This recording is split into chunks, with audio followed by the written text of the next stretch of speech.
Hey everybody, Dr. Dave Marquis here with another thought. This one's related to those individuals who might be struggling with their recovery of an infection.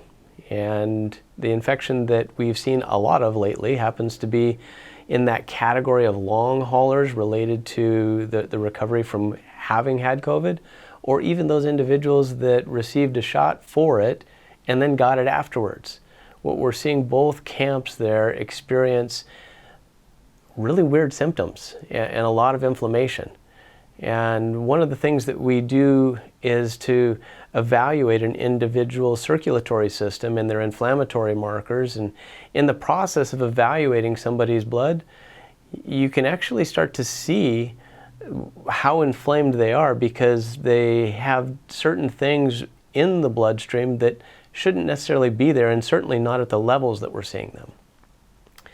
So in the past 2 years, I've seen things in people's circulatory system that I'd never seen before in my career.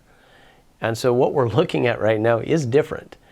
And I know that those things shouldn't be there because they're not healthy red blood cells, and they're not platelets, and they're not white blood cells.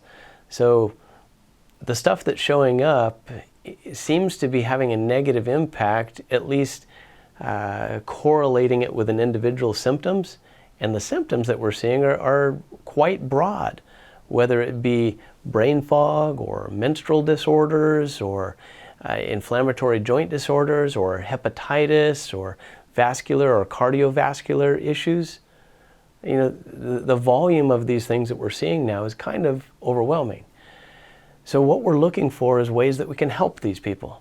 And some of the things that we have seen, I've shared before, but I just wanted to take a moment today and specify one in particular that we found to be helpful for people who are trying to clear out their circulatory system, to help their body oxygenate better so that they can get their oxygen levels up. There's a few things that you can live without in life, and oxygen is not one of them. So helping somebody to keep their circulatory system clean can be assisted by the use of specific enzymes. And one of the particular products that I really like for that purpose is called Fibrenza. Now, I'm not purporting that to be a cure for anything, but I have seen it to help individuals improve their circulatory system.